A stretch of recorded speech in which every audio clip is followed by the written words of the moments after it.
This is the Home Tech Podcast, show number 52, recorded on November 17th, 2011. I am your host, Jim Collison, broadcasting live from the AverageGuy.tv studios here in a very fall-like, cold Bellevue, Nebraska, and posted each week with world-class show notes done by Andrew over at theaverageguy.tv. Of course, you can contact the show. You can do that via email, podcast@theaverageguy.tv, or track me down on Twitter at jcollison. I'm getting a couple more of those every week.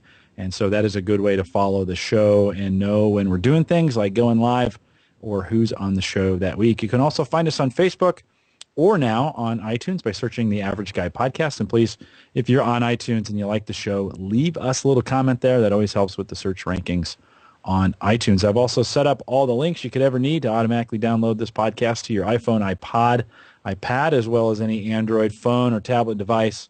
Just look for the iTunes or the RSS buttons at theaverageguy.tv. Again, if you have problems doing that or you have some questions around how to get the podcast set up automatically, just shoot me an email, podcast@theaverageguy.tv. All right, well, if you're out there live, I'm sorry, and you were listening to the pre-show. Things were a little nuts with the crew. Hopefully they'll pull it together for the show tonight, and we'll introduce them now. First is the guy Andrew's making faces in the screen. Oh shoot! I had a thing. I was working on something for you tonight. What was I going to say? Our man at work from Melbourne, Australia, something like that. Andrew Morrison. Yeah, it's man at lunch break at the moment. Man at work. Actually that song was playing in the stream earlier, and I thought, oh, Andrew's got to love that one. But Andrew, how are you doing? I'm doing well. And super fast flying internet. We talked a little bit about you upgrading last week, and you're on cable now, getting some pretty incredible speeds. Baby. Yep. We're getting 90 megabits a second down and 2.4 up on a pretty regular basis. So I'm stoked with 94 down. Now, why so much down and why so little up? It's the way they tend to run it down here. I think it's because the cable network is also used to stream video. So I think they give you a great big chunk of bandwidth for download and upload. They don't really care that much. So it's 94 megabits a second. Yeah, well, that's fast. That's fast by U.S. standards. So you've hit the golden jackpot there, and I'd love to have. I think I'm 25 and 5. That's still pretty respectable. The yeah. five's probably better than the 25 in my view. Yeah. I'd rather be closer to synchronous. Well, it's pretty good, but it's not quite as good as what the Johnson household has. Christian, how are you doing this evening with 50 and 50 on your FiOS? Yes, no, 4235. 4235. That's still pretty. My bandwidth serves me well. Yeah, it This does. is subject in the Maple Grove Partners domain. Nice. And what do you guys pay for that service? It's included in the whole TV deal. Oh, that's right. Gary talked about that. Yeah, a couple shows ago. it's a good deal. Yeah, it's a good deal. And you're not metered at all? Nope. And Andrew, are you metered? Yeah, I get 200 gigabytes a month, which is metered up horrible. Yeah, Yeah, but my take is if I can push 200 gig, it means that I'm doing something I probably shouldn't be. No subsonic streaming. Yeah, but streaming hasn't really taken off out here. So, yeah, I mean, 200 gig we pay $78 a month, including the home phone, which is That's not included in the. It's mandatory in the bundle. Standalone, it's $120 just for the cable. Very cool. Yeah. Well, standing in tonight and guest host, Bill Paulmenn. Bill is Cable Devil over at the Home Service Show forums. Bill, it's great to have you back on the show as well. How are you doing? Doing great. Thanks for having me back on. Yeah, it's good to have you. Now, you've for those folks that are watching live in the video, we noticed a new microphone. So tell me a little bit about the mic that you got in front of you. Yeah, I didn't like the headset, and I didn't like how I sounded. I thought I can upgrade, and for $99, I got a stand. It's a Samson, S-A-M-S-O-N microphone. Oh, okay. And it came with the headset, too. So I'm just going to try to tune it in through the night and the rest of the podcast that I do, if people have me on still. And, hopefully it works a lot better than what I was using before. Yeah, it is nice to flip over to a mic, especially as much podcasting as I do. It was nice to get the headset off, get the mic on. And then, I went in ear. I have these Yurbuds That's Yurbuds. They're actually made for athletes. They're form fitting into your ears, and they're made not to come out, but they're also made to be in your ears for long periods of time, for long workouts. Right. So they make a great podcasting rig because they also let ambient sound in. So you know how sometimes if you put a set of earbuds in and it kind of blocks everything else out and it sounds like you got a cold, and after a while they start hurting your ears. I've had these in my ears for up to 3 hours and haven't had any pain or discomfort, I guess is the right way to say it. So yeah, well, you sound good. Congratulations on the microphone. It is kind of it brings it to a new level. We were talking in the the next thing for you. We were talking in the pre-show is, of course, throw that on a shock mount and an arm, and that's almost as expensive as the microphone. Right. So yeah, search carefully when you go to buy that stuff. So, well, welcome. We haven't seen you in about 7 weeks. Been working on any tech stuff behind the scenes? Nothing really. Winter's upon us up here in the east, and it's that time where I can actually start playing around with my stuff again instead of taking care of the property. And all of a sudden, everyone decided to drop their machines off, or they want stuff built, on my spare time. Yeah. Before the holidays. So I have a disaster here. My wife's going to throw me out soon.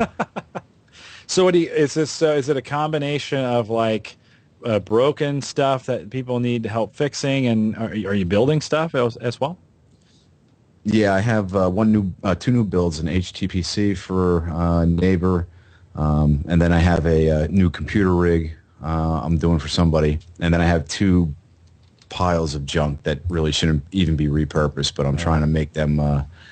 That's what they want to do. I mean, so now you're doing that for $200. Yeah, you're doing that for somebody else. All this is for someone else. Okay. Yeah. As my son breaks his new DVDs, and I got to try to get them burned and put on the server before he destroys them. Yeah. So it's been challenging. I saw him before the show, and he's a little grabby, so he probably grabs at everything, right? Nothing is safe. He's out of control. Nothing. Yeah, it's. I remember when my kids were that age, and we just, you go at everything like it's disposable. So there's no way you can have anything that's ever really nice. And I know a lot of tech guys then take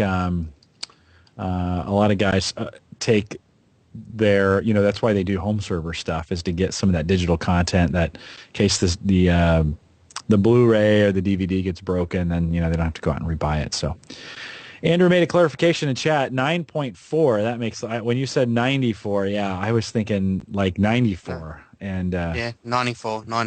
Yeah. But is that 9? Nearly 100. Oh, so that is right. Yeah, nearly 100. Okay. Oh, well, then shoot.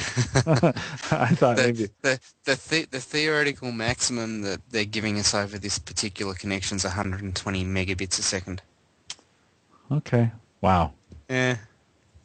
That's fast. $78 a month. Yeah. Well, congratulations. So, congratulations. Well, a couple things I want to talk about, and then we'll get to the regular show topics. For the last couple of weeks, I've been kind of talking about my, we got my wife the iPhone 4S, and it's all right. I mean, I've messed around with it a little bit, so it didn't make me want to change. I did make a trip, or I was going to make a trip out and replace my Samsung Galaxy S, and replace it with the 2. And it's about a $200 transaction, and I started thinking, Christmas is coming, and the kids and all the stuff that we have, coming up, and then Sprint pushed an update, the 2.3 update to the phone. So I just decided I'm going to hold on to it for another year. I'll get it the max value out of it. It still works pretty well, and the update kind of helped a little bit and added some additional functionality. So one of those tech decisions. And besides, I think I could use $200 for a Windows Home Server build. And not maybe not sync that into a phone, or even a GPS like running watch would be nice. I've picked up my miles again, and one of the things I did from a tech perspective, I took my running tweets out of the stream because I was getting so much negative feedback from folks giving me a hard time about tweeting my miles. Yeah, but I've been picking my miles back up again, and my buddy, the best running watch is your running partner's watch. And so he wears that and logs all our miles, and then he uploads it, and just in Runkeeper, he just checks me as a street team member, and it automatically loads to my stats, which is very, very, very cool. Nice. Yeah, so I don't have to ever worry about that, and he's happy to carry that watch, and I'll eventually go with a small little Timex GPS watch. Eventually, we talked about those on the Fitness Tech podcast a ways back, but a nice little tech tool. Not a Garmin? Yeah, another Garmin. The prices have really started to come down on those. Timex has jumped into the tech world with GPS now, and so I can get a 110 for about $179.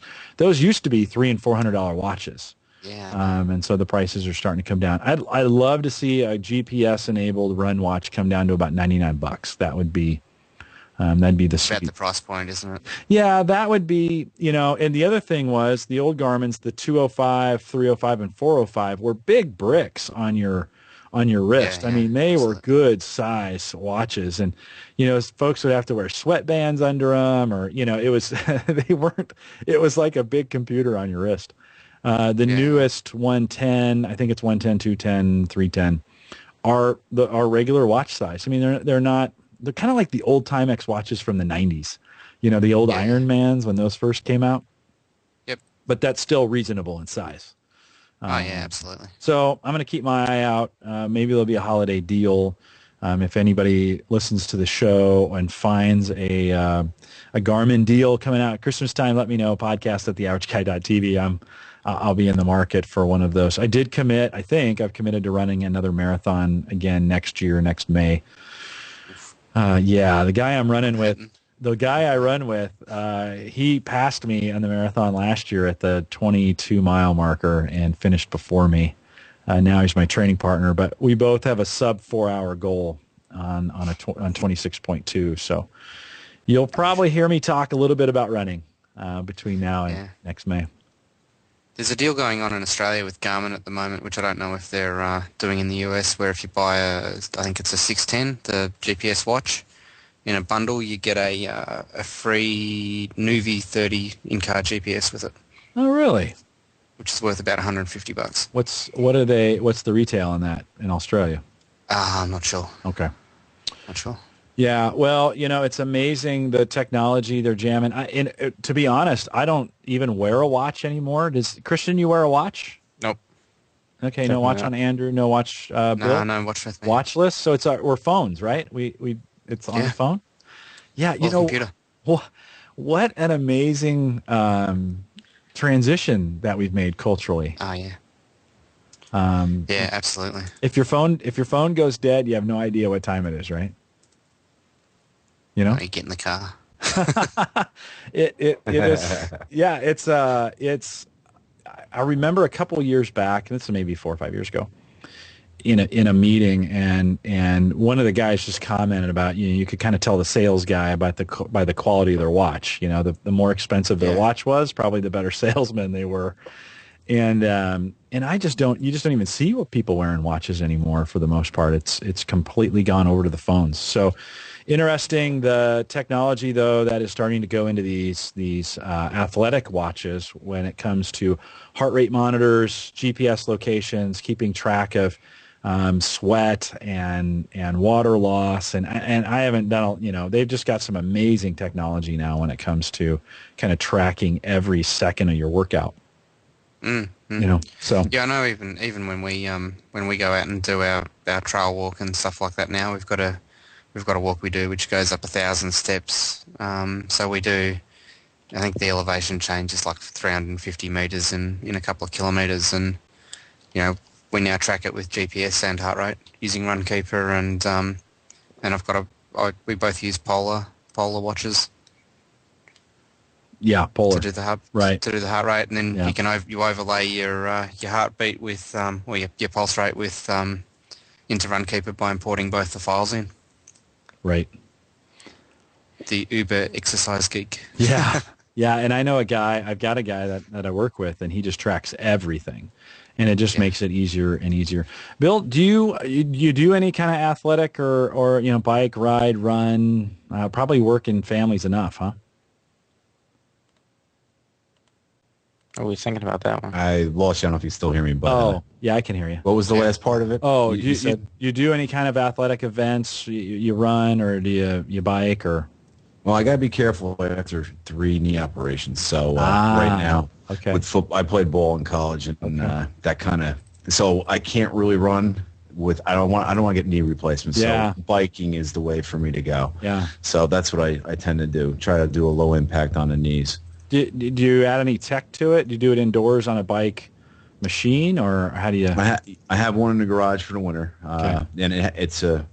I forget who makes it now, but nothing special. You know, it has just some. It's not a dumb bike, but it's got some software in it. Nothing real fantastic. Yeah. You know, we talked on the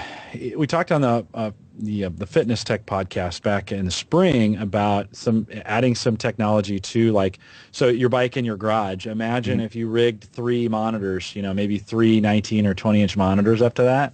Yeah. Had one in front and 2 on the sides, and then you could say, I want a bike from The Cape Town Classic. There you go, right? And thanks, Andrew, for jumping in on, because I was struggling to think of something. And it would then roll you through. It would control both the screens as you pedal, and then also add resistance or pull resistance away for hills and, you know, those kinds of things. Now, Google has something like that connected to, I guess, one of the lifestyle bikes or something like that. I see advertised from time to time. Okay. No video, obviously, but it does. You tell it if you want to do the Tour de France, whatever it is, and it will actually do the grade. It moves the bike up and down and makes resistance per that race. It's pretty neat looking. Yeah. Yeah, I was thinking with Street View, you know, you could get a little bit of video, or even, you know, they have in some of the more famous races, they have some flyovers, right, where they actually, you know, they've actually kind of recorded the entire thing, and so you could we thought of it from a running aspect during the winter. Here in Nebraska, you have to run indoors most of the time, right? So you're running on a treadmill. And how nice would it be? You would even need a wraparound screen on that one, just a big screen out front that showed you kind of, even if it was if it was cartoonish, or even if it was just the map that, you know, kind of kept track of where you were and gave you some stats back and changed the course based on what the terrain was. That'd be pretty cool. And I'm sure there's some equipment out there at this point that's doing that. Yeah. Yeah, the gym I used to go to had that they bought a whole bunch of bikes called what are they, X-Bike 1000s, I think, and they used to be able to load in courses into the bike. So, you know, and it actually rides like a proper bike, so it rocks side to side, and oh, nice. They can change the entire riding profile based on where you might be riding based on the program in it. So you can ride through the hills of San Francisco, or, you know, I think they had some courses in Mexico and stuff like that, major city type courses, and that was really cool. Yeah, if you have to be indoors and you got to be working out, it sure would be nice to have, you know, some technology tools to kind of assist you with the course and those kinds of things. We just at Gallup, where I work, we just picked up a couple new treadmills, and they, you know, this is the first time I've seen them. They've got USB ports on them, and so you can plug you bring your iPod connector and you plug the iPod into it, and it will charge your iPod then while you're running, and you don't have to. And then you can plug your headphones right into a jack that's convenient, you know, that's up a little bit higher and convenient for a runner. And so it's one of those. It's a great idea. I mean, you run on that thing and not have to worry about losing your, losing power, or get the headphone stuff out of the way. So I think there might even be some speakers on it too. You could play it right out through the speakers if you wanted to. So some good fitness tech. Boy, we haven't done a fitness tech show in a while, but some good technology and fitness stuff that's out there, and certainly from a home tech standpoint, the machines are getting more and more sophisticated, and I like to see this idea of kind of mapping where you're at and giving you some good, giving you some good stats on what you're doing. Speaking of iPods, this weekend, I saw a post out there that Apple, and I mentioned this last night on the Home Server Show, that Apple has announced a recall of their first generation Nanos. that came out in 2005, I want to say, made between 2005 and 2006. And so I was just happened to see the article over at Callie Lewis's site, I guess Geek Beat now is what, Geek Beat, yeah. And so I went, oh, really? I wonder if I've got that. So I dug through a box. We probably all have them. I've got a cardboard box that's got a ton of gadget crap that doesn't work in it anymore that I probably need to recycle or get rid of, right? And so I pulled the Nano out of the box and put the serial number in Apple support, and sure enough, it's one under recall, and they're replacing these for free. So I ordered a box from Apple. They're going to send me out a box and replace it. I don't know if they're going to take it apart and replace the battery and send this one back. Ironically, the battery's dead. I mean, it holds maybe 7 minutes of charge at this point. But I thought, this is a great running size. This little Nano right here. And so I thought, why not? Why not get it replaced? So I'm surprised they did a recall on a product that old. Yeah, pretty. I guess some of the batteries will heat up as they've gotten older. Will heat up to a point where they'll actually catch fire or explode, something like that. And so Apple just wants to get. I think with that kind of problem, Apple just wants to get those things. First of all, they just want to find all the ones that are still out there. They probably realize there's not too many guys like me that, hold on to those things forever. Don't be surprised. Yeah, it is a Mac product or an Apple product, so, Yeah, I'm surprised they admitted it. Yeah, well, it was a surprise to me, a surprise that it went through. Those things never work for me. It's always, I had the second generation one or, whatever. And I was pretty surprised that it came, that it worked. So very cool. Thanks to Apple for brand new Nano. I'm always really impressed with recalls like that. My parents have got a Toyota Land Cruiser that's getting on, and will be celebrating its 20th birthday this year. That got a recall 2 years ago to put a little piece of metal over a part of the steering assembly. Yeah, I think when it comes to safety, they're better safe than sorry. Yeah. Right, and so and this one for the car was weird because it was a tiny little bit that you would have had to put your arm behind the engine to get to. Yet they still sent out a recall. Obviously, somebody it happened to somebody. You know? So something along those lines changed. Andrew, you and I have been doing some online collaboration, and I just got to say that, and I've been telling people this all week, that the ability now to collaborate in real time from anywhere, basically. If you're not embracing the video, Dropbox culture, so to speak, you're missing out, because you and I did some. I needed a site updated for somebody, and I didn't have the right skills or talent to do it, and I was talking to you about it, and you said, "Hey, let me take a crack at it." And so within about 30 minutes, you had the right files done and zipped up, and we collaborated across. We're talking the whole time on Skype, just like we're doing here. Dropped those on Dropbox. I moved them up to the site. I mean, it was crazy.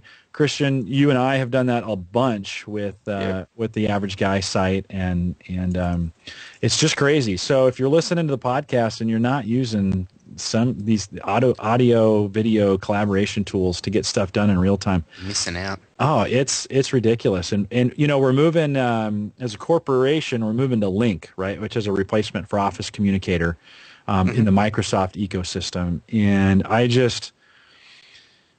I am looking forward to the day when I can call from my desktop. We've got plenty of video conferencing equipment around the building. I mean, we are probably at Gallup more advanced or have more equipment for video conferencing than any other company I've been to. But there's just something about being on your PC and being able to do the work right there and collaborate online. That's very cool. Bill, do you get a chance to do much online collaboration stuff with what you do? No, not terribly. Really not anymore. Not in my business. Once in a while we'll have to connect, or someone will connect to us, but no real collaboration like I had in the past. Yeah. Okay. Yeah, I know. With your prior job, what you did, you had more responsibilities from that line. Christian, I know you live online, right? I mean, you can't separate life from work, and you're collaborating all the time, right? Yep, definitely. Yeah. School, BIOS mods. We probably have study sessions over Skype once a week on conference calls, and Study kinda sessions indispensable. over Skype. Yep. Yeah. I would have loved that. It's the I new know. it's the new legit way of cramming before a test. Yeah. Yeah, I just can't. I mean, I've told people that I was born at the exact right time because to take advantage of all this technology, I just love it. But actually, Christian, and to be honest, I could have grown up in your generation and been all right with that because you're going to have 20 years more than me, and to go through high school, believe it or not, I mean, I did learn to type on a typewriter. We had just started getting computers in 1984, I want to say. HP was just down the street, and they donated a bunch of computers to our computer lab, and so we had some old 8088s in our computer lab. So that was just coming in, but I remember thinking as a kid, oh, all these things to be able to call somebody on the phone and see their video, how cool would that be? And the things that you could do, it's taken I think it's taken us longer than I thought it would for us to get there, but to be able to do study sessions. Now, Christian, do you really, how much is it studying and how much of it's just socializing? It's a little bit of both. The first half an hour is nearly impossible to get anything done, but then normally people calm down and you get some exchange of information happening. Yeah. So, yeah. Yeah, Yeah. it's legit. It's definitely legit, and I think the power of collaboration is in the corporate world. And Andrew, you can kind of chime in on this.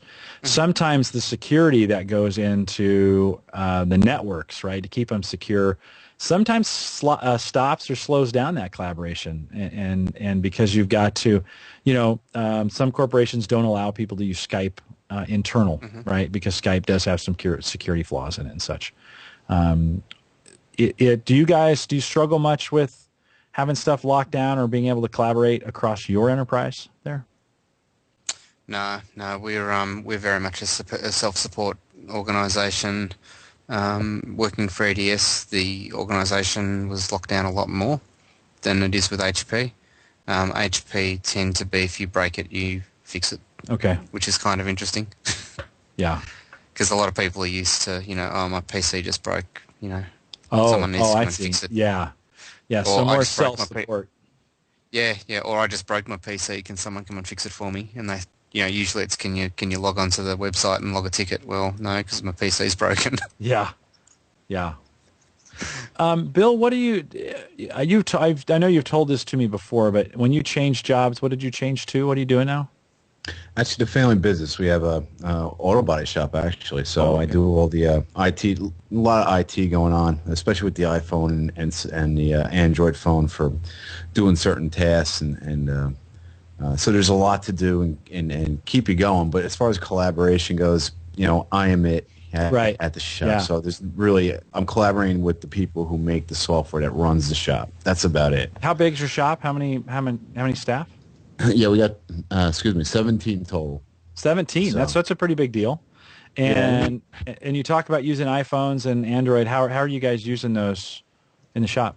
Well, basically, especially for writing estimates, I can manage or I can scan a VIN tag in the barcode on the side of the car, and now all of a sudden I have all the information directly about that car, and it starts an estimate up. Let's say. Okay. Before you would have to go pen and pencil. Do that with a digital camera, and before that it was Polaroid. Right. Take the photos of the whole car and all that fun stuff. But now I do everything directly with the car, with the iPhone app for that software package that we use. Okay, and that's estimating software. Then I take it that it's more than that, but that portion of it, yes, it is. The estimating portion is I can use the app for the accounting, the order tracking, parts, returns, obviously all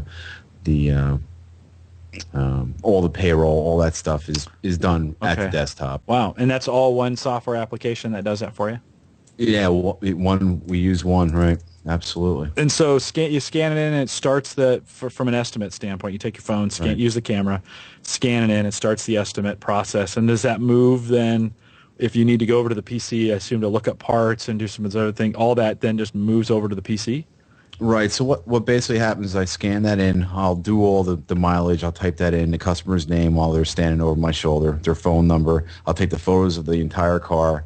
I'll hit done. By the time I get back to my desk, that estimate's ready for me to actually go into the database and pull the parts that are needed for that estimate. That's great. And then I'm done, and it gets transmitted automatically to the insurance company. All cloud-based. It's a cloud-based software package. And That's awesome. Yeah, that's pretty incredible. Any thoughts on, so have tablets made its way into your space as well then? You can. You would have to use an iPad 2 or an Android with the camera. You couldn't use an iPad 1. Okay. Right now, the app, you'd have to double up to make it full screen, so it's kind of clunky that way. And walk around the tablet, it's not real. You don't have the mobility around the car, especially if it's really hosed up. Yeah. No, so do you use an iPhone or do you use an Android? Yeah, I use the iPhone right now. I would like to use an Android, but the app's a little glitchy, and Android, I don't want to reboot the phone every 2 minutes. Ouch. But I like the bigger screen. You know, I like to go to a 7.6 or something like that. Yeah. But the app is new. That app is the latest app they put out, and it's still a little. We have a couple people with that phone, so I've been testing it with that Android phone. I wanted to move, but now this is a little bit too slow compared to the iPhone. It's the app itself, though, not the hardware. Yeah. Yeah. Well, that's pretty cool. That's actually a lot more tech than I anticipated. Yeah, it's pretty good. Do you think is the tech more advanced in your shop because you're pushing the tech forward, or is I would probably say so. It's being a family business, the older crew, let's just say. Yeah. They really didn't even. They were just so set on the '90s taking Polaroids that cost them $100 per car, and mailing them into an insurance company, and the whole idea of doing things. It's there, 1 second. And so any chance I get to save time for myself or anyone working, it puts more production on the floor. So it's a win-win. It's a win-win. So even the old timers are like, you know what, I need to get one of those phones because they're going back to the car. Oh, I forgot this number. It's not working right. So they're still doing it old school. They haven't switched to some of the older guys or some of the Well, I hate to say older guys, but are there still some folks doing it the old manual way? Not using the app. Obviously they're using the software at the desktop level, but they're not going outside using the cloud. Well, not using the app and the phone. Right. So what it's doing then, since it's all cloud based, right? So it's taking pictures of the car, it's finding the VIN number, it's then moving that to their cloud server, right, across the 3G line, and then or does it use Wi-Fi? Do you have Wi-Fi connectivity in the shop that it uses? Then? Yeah, in the shop you do, depending on where the customer parks. I have 2 extenders. So if I can get away with using the Wi-Fi, I'll use it. But most of the time, I'll stick with 3G because it's really fast 3G by me. So I really don't have any issues. Would you consider putting cameras in the bays and letting customers watch their car get worked on? Well, we do have, for security reasons, we do have the cameras all set up, and that's all app-driven. But as far as the customers go, they get an automatic update when the management and the production schedule changes and the photos get added as we're going along the process. There's a website that they can go to, put in their phone and phone number and get that information. Wow. They can see where their car is at. But as far as real-time video, no, because most customers freak out when they see their car completely ripped apart. Yeah, I guess that would be kind of a drawback, wouldn't it, when it's completely stripped down to the and I guess I wasn't thinking about real-time like video of I was thinking of like if you've ever gone over to This Old House at pbs.org, and they've got some cameras set up that take pictures every 30 seconds or a minute or whatever, whatever, once a day. I don't know what the frequency is, but even if it was once an hour, and if you wanted to, because for me as a customer, that would be, if I could see that and watch you do that, man, that'd lock me in as a customer into your body shop, because I could be like, not even from a standpoint of like, oh, I hope they're doing it right. No, just the fact that I can see my car in the shop, on the lift, right? Things are getting worked on. It adds an element of accountability, I would think. It does. There's a lot of drawbacks that you wouldn't think customers would really forget about, and so that's the reason why when I go and I walk around the shop and I can actually update, who's working on the vehicle, who's doing what. I can update the production schedule on it, so the car is going in for paint. It's on the alignment machine, whatever it's doing. When I update that, it automatically updates the website, and they can see the photos that I'm taking with the phone real time. Not real time, but when I do it, it updates everything automatically. But it allows me to tell the system which photos I want the customer to see. Okay. Because someone's for accounting reasons, you have to do it for the insurance companies because they want to make sure you're doing X, Y, and Z. So I take a lot of photos. So only one or two of them I'll put in for that for the customer to view because, like I said, they don't understand what a car looks like when half the car is ripped apart off the side of it. Right. So you have to know your customer. Sure. So real-time video, the car moves around the shop too much. Okay. So sometimes it's hard to do that. And then if you can't get to the car right away, they're going to be calling you. I'm watching the video and I don't see my car in. So it's enough phone calls and headaches. Yeah, no, I get you. Maybe I'm a little bit different of a consumer in the sense that if I got, if I got the email that said, hey, your car is in this phase, I'd be one to go out and okay, well, let me look at it. Hey, it's in paint.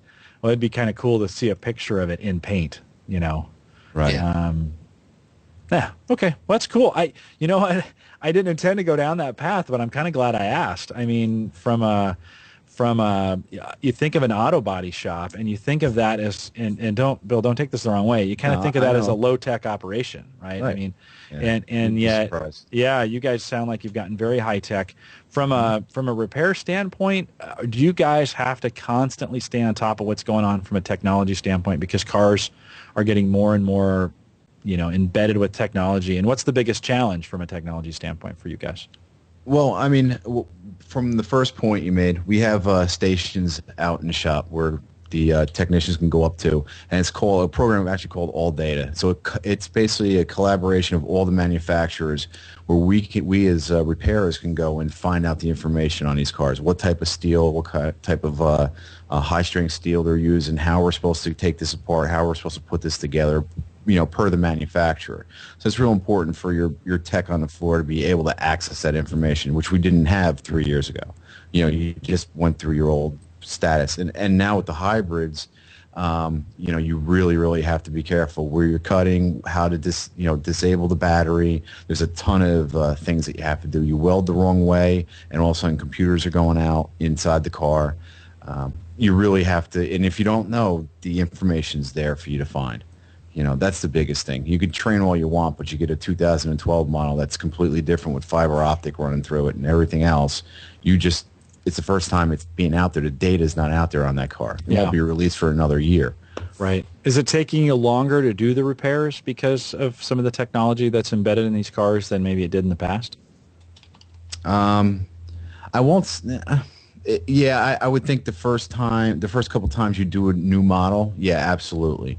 But once you get familiar with the model, like in our area, we do a lot of Hondas. We're certified that way with them. So we do a lot of them. So we see the same car over and over and over again. So it becomes a faster process. But that first time that you have a brand new car that's a completely new redesign, you really have to sit there and stare at it and work on it slowly, and because you don't have any documentation from the manufacturer at that point. Right. But let me rephrase that question. So I like that answer there, but let me phrase this. Is it in general, because vehicles have more technology in them, do repairs overall take longer than maybe they took 5 years ago on vehicles that maybe didn't have as much tech in them? That's tough to say. I'm going to say that what we call cycle time in the industry, the cycle time is actually faster now than it has been, but a lot of that has to do with the technology that we have at hand to repair the vehicles. Okay.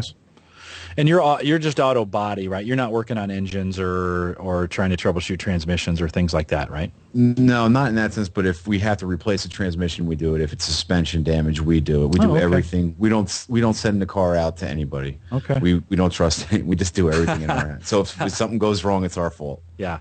Family business. I would assume you have a lot of repeat customers then. That only. I'll be honest. I just found know a guy who owns an auto body shop just down the street. I'm good friends with him now. And I didn't know how good it was to have a friend in that business. That's a good, knowing a good mechanic and a good auto body guy, because I think it makes all the difference in the world on how good that car looks. Yeah. So that's very cool. Thanks for sharing that, Bill. I appreciate No problem at all. you doing that. That's I kind of, it intrigues me because this friend of mine is doing more and more. It was an old family business, kind of old school, so to speak.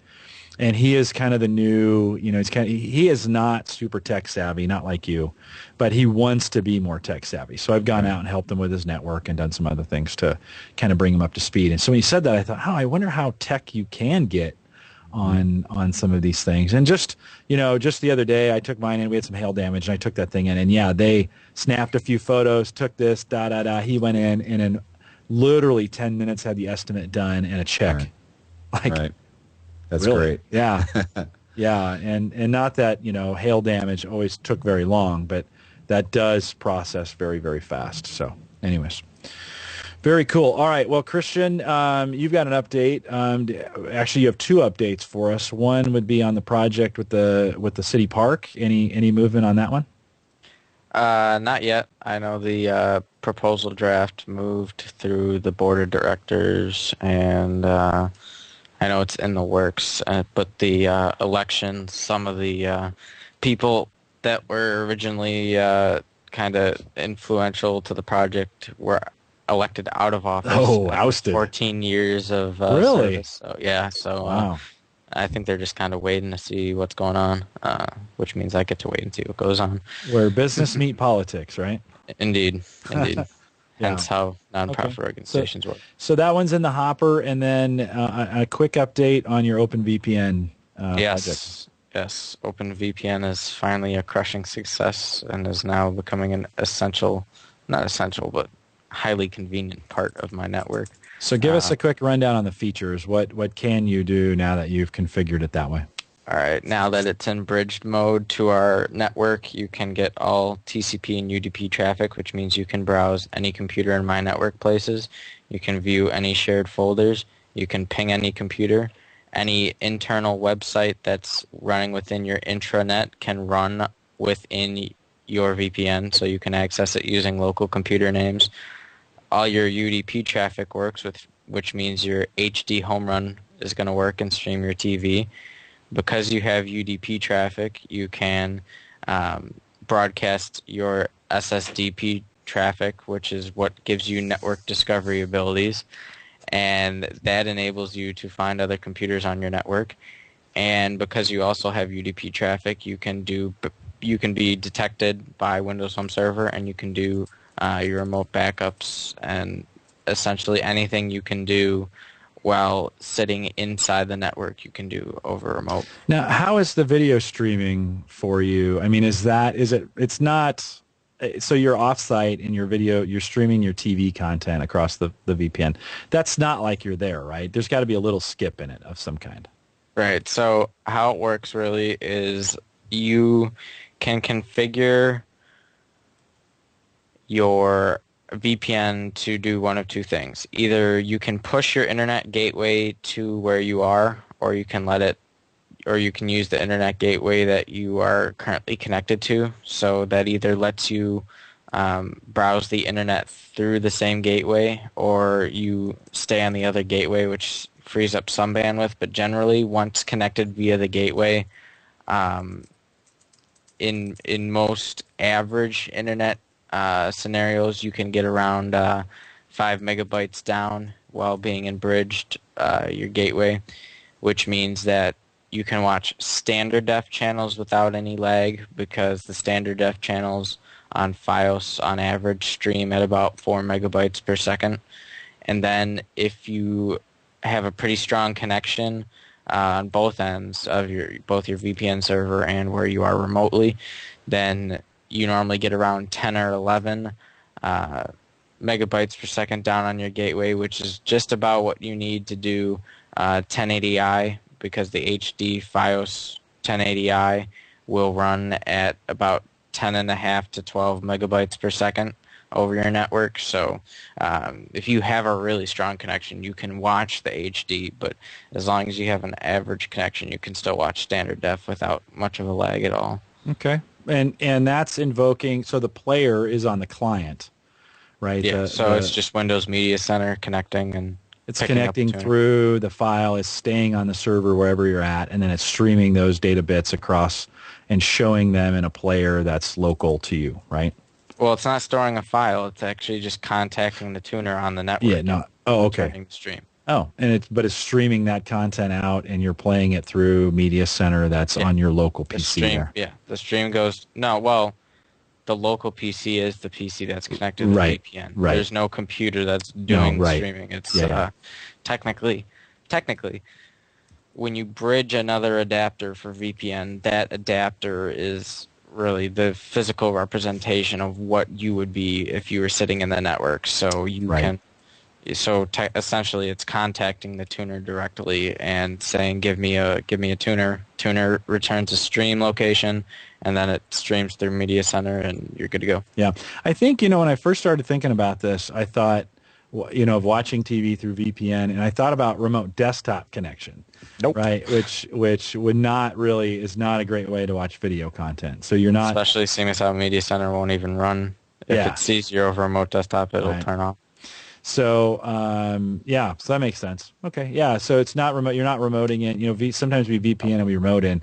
You're actually just establishing the connection with your tuner, and then the tuner streaming that video back out, and you're seeing it on your desktop using the desktop software that you have. Yes. Yeah. We switched all our subnets in the house from 192.168.1 to 10.0.9. which pretty much eliminated any chances of being routing conflicts with other networks. Oh, so, okay. And that's still the 10 addresses are still internal, right? Yeah. 10 addresses, 172 and 192 are the internal IP ranges. Yeah.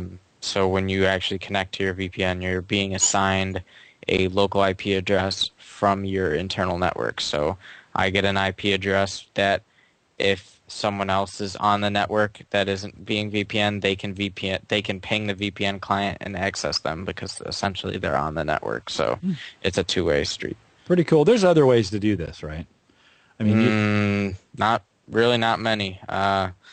The Server 08 technology, before you start getting into direct access, which is a whole nother beast, the traditional Server 08 VPN technology doesn't do UDP traffic. So there goes any possibility of doing a remote backup over home server, HD home run. Really, you only get TCP/IP, basic IP pinging abilities, and really OpenVPN is one of the only VPN solutions that's both open source and free.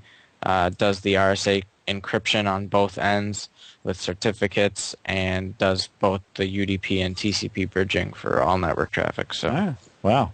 Pretty hard to beat. Yeah, do me a favor. If you get a few minutes, maybe you could write up just a quick overview of that, and Andrew can drop that in the show notes. I think some folks would be interested in, maybe a parts list or a software list, or just kind of a, I don't want you to write a 2-pager, but because you don't have time, but just a quick rundown of kind of what you put together. I think it's a very interesting solution that you guys came up with to make that work. I know you struggled with a little bit, but that'd be great. Yep. So, nice work. And I gotta say this. Rennie says in chat, when your dad came in, when Gary came in, and you didn't miss a beat.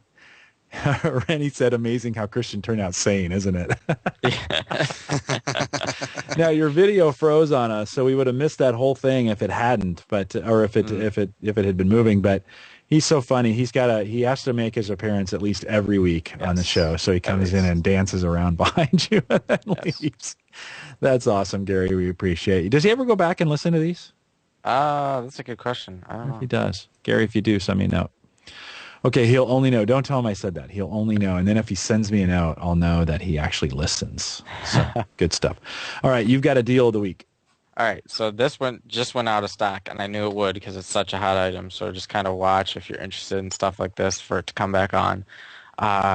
This little miniature, slim, super micro rack mount. They got the it's an Atom 330 dual core with the dual gigabit NIC solution, and it's got like a 200 watt power supply. So the integrated GMA graphics is on there in case you don't want to go headless. But I was thinking this would be the perfect box to get to offset all of our domain controller responsibilities to this box. Our domain controller, our DNS, and our DHCP server, if we offloaded it to something like this that uses maybe like 5 to 6 watts of power an hour compared to running our full data center 24/7, because if our data center goes down, essentially our entire traffic goes down because it's serving the DNS and assigning the IP addresses, and that's the one that has the 16 terabyte RAID in it. So if that's running,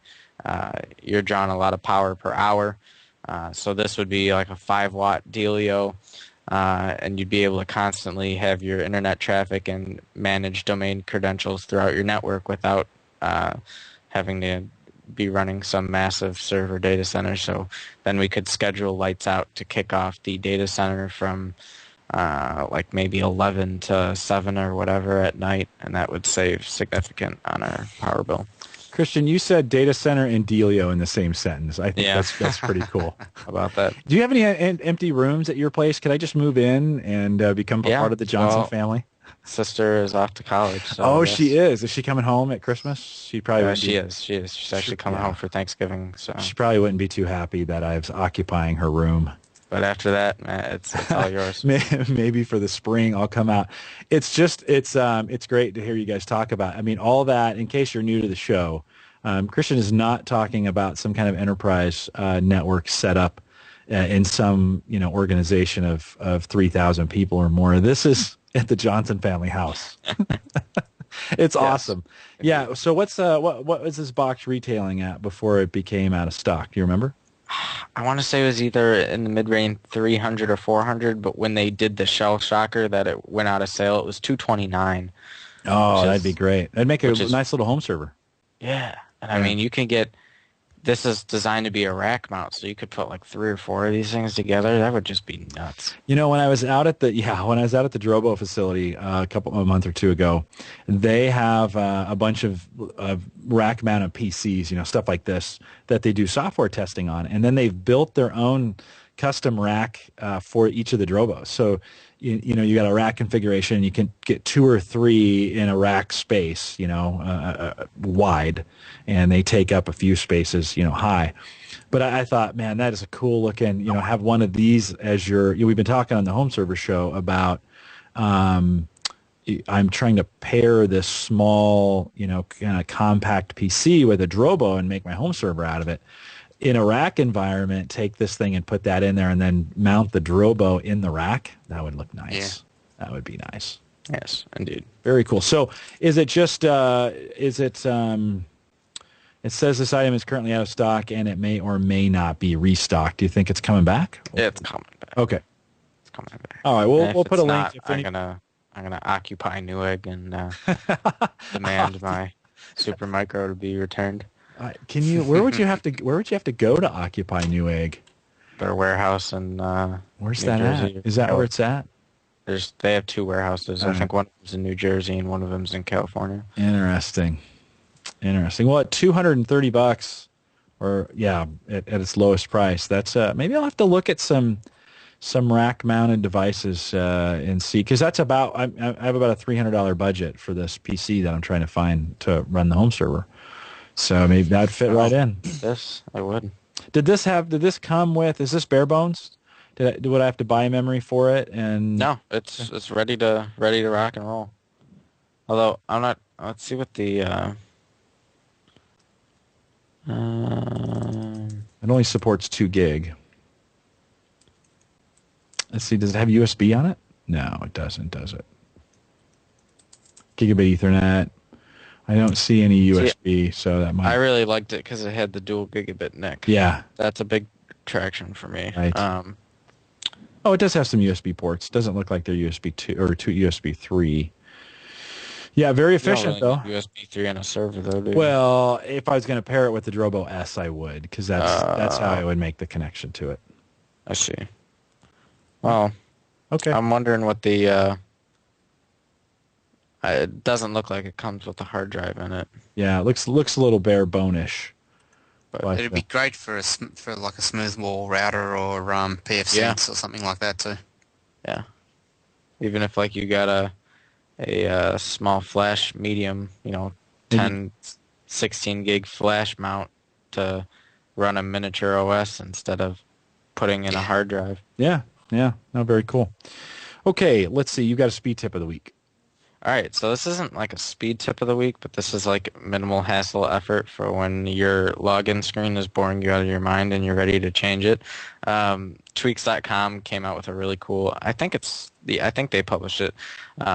Came out with a really like super quick, easy way. You just hit a button, select what picture you want, and bam, your login screen has changed. Instead of running around like a mole through your Windows registry trying to find out if your logon screens are active or not, and then trying to get administrator privileges to copy your image into the protected folder. This just lets you Very cool. select and go. So I'm kind of obsessed because I thoroughly enjoy my Fringe login screen with Walter and Peter Bishop on it. So when that process is facilitated, this makes me greatly happy. So Very cool. yeah. Yeah, I didn't know you could do this. You can Oh, yeah. actually, yeah. Oh yeah. You know, that's coming with Windows 8 standard. Right. Yeah. Well, they kind of made a transition process. XP, they were like, no, you're not allowed to touch that. Windows Vista and Windows 7, they're like, all right, they set it up so that, no, Windows Vista had the capability, but not a lot of manufacturers took advantage of it. It wasn't really until Windows 7 where, like, I don't know if you've ever, when you look at the laptops that they sell at Best Buy and stuff, you'll see the login screen will be like a Toshiba login screen or HP login screen because the features that OEMs should be able to put their own login screen in. And as long as you turn on the little registry key that says it's OEM setup, then you can just flip it in. So they kind of made that transition from no one's allowed to touch it, OEMs are allowed to touch it, and now everyone's allowed to touch it. So. But this really kind of makes it easy for everyone to touch it. Yeah. Okay. So a little hack for Windows 7 that allow you to add a background to your login screen, basically. Basically. Yeah. And by background, I mean removing the old login screen. Yeah. Obviously. Yeah. So if you're like one of those really pedantic, boring people and you just want a black background, then go for it. If you're really exciting and like serious television, like Fringe, go to fox.com and get some cool wallpapers. Yeah, cool. And any wallpaper stuff, we'll just go right in there? Yep. I want to say the only requirement is that's not over 200 kilobytes, but I think the program automatically compensates for that. So. Yeah. All right. Very nice. We'll put that in the show notes, and folks can go out and if you want to do that. I don't. My login screen is never up for the most part. I mean, when it reboots on a weekly basis, and I come downstairs on Wednesday mornings after the Tuesday night reboot. I see it, but I rarely see my login screen. So you have a scheduled reboot? Well, I have I have it set so it automatically downloads and updates the PC whenever those updates are available. And it just seems like it's always Wednesday morning I come down and the login screen is up. So I'm assuming it's rebooting on its own. Isn't there a Tuesday night update that comes out? Patch Tuesday. Yeah, Patch Tuesday. So so I never look at mine too much, but that's kind of cool. Let's see if that bothers you that you have the blue there, you can change it. So good work. We talked a little bit about this last night on the Home Server Show. Bill, you dropped a link in the show notes about a Bloomberg article around us bracing for the worst when it comes to hard drives and hard drive pricing. We know that the majority of the world's hard drives are made in Thailand. I don't think anybody knew that before the floods started happening there and wrecking all that is hard drive manufacturing. It has certainly sent hard drive prices up double and sometimes triple over the last couple weeks. Do you have any more information on that? Well, what I was looking at was not only that, but the time frame. We all thought it would be 6-7 months. It would get back up and and get back up to speed. But now they're talking, maybe even longer than next summer. Not just next summer, but a year from now. They're still having issues, and then it also affects other things, like the motherboards. Gigabit, I was reading, has 40% of their manufacturing in Thailand, and that's affecting the X79 motherboards coming out from that manufacturer. So I just thought it was really interesting on how much is really being impacted and how long it's going to be until we get prices back to the way they were. Yeah. So we mentioned last night on the show, if you don't have any extra hard drives and you're in the market for them, don't buy them now unless you absolutely need them. We are under like 2007 pricing for the size hard drives that we are looking at. 2 terabyte hard drives have gotten ridiculously expensive. Now, I did know that there are still some deals out there. Somebody dropped out. There's still a $105 deal on 2 terabyte drives at, I forget now where it was. So if you do search, you can find hard drives that are still in the pipeline that folks are still trying to get rid of. I think you can still buy some, but I guess my advice is if you don't need a hard drive right now, now's not a great time to buy. Buy an SSD. Yeah, and so those are manufactured somewhere else, I assume, at this point. And prices haven't changed. So. Japan. Yeah, so the SSDs are coming out of Japan, which we thought Japan would take longer to fix its infrastructure after the tsunami, but has turned around very, very quickly in most cases. And I think we see that by the price of memory being as cheap as it is, and we know that a lot of memory is made in Japan as well. Interestingly enough, Seagate's 2 biggest competitors, Western Digital and Toshiba, both have major manufacturers, major factories, there we go, in the flood zone. So Western Digital, of course, industry standard, and then Toshiba, probably not as big in the hard drive market, but certainly they make quite a few of those. So 6 months to a year maybe, huh, Bill? Yeah, absolutely. There's, that's what the article's telling you, but again, that's a guesstimate. So yeah, there has been some foul play in this from some folks who have said that prices are being jacked up artificially. Gotcha. Yeah, right. And then the problem is just like gas. Once it goes up, it very rarely comes down to where it was before it started going up again. So are we, is competition going to help bring this back down to where we were before, or are we, But does the hard drive industry have the same mafia cartel that the oil industry has? Good point. That is the oil industry is an old business that is well rooted in price controls are in full effect for that. Hard drive industry, fairly new. I don't know. I'm not saying yes or no. And I don't disagree with you. Sometimes it's hard to bring those prices back down. Certainly what I think will happen was and I mentioned this last night, with the price point going up so high, I think there are probably some factories, and if it's going to be this long, I think there's probably some factories that have been closed down that may get opened again, or weren't manufacturing as much, and they're going to go around the clock at this point, right? They'll move workers or do something, and factories that were not producing as much will produce more because it's worth it, right? I mean, they'll do whatever it takes to get these factories up because they're getting twice the price for the hard drives that they used to. What that'll do is it'll flood the market, right? They'll ramp up production about the time Thailand comes back online and they start producing again, and then there'll be a glut of hard drives in the market, and prices will return back or get even cheaper. Now, I'm not guaranteeing that, but that's usually what happens. And Rennie says, what? OPEC is the model of competition. No, OPEC is not the model of competition. That is for darn sure. So, yeah, and interesting, usually tech news and supply does not get this much traffic from a discussion standpoint, and I've heard more about these hard drive. We just had some of our staff in Thailand recently, and there's a lot of water there.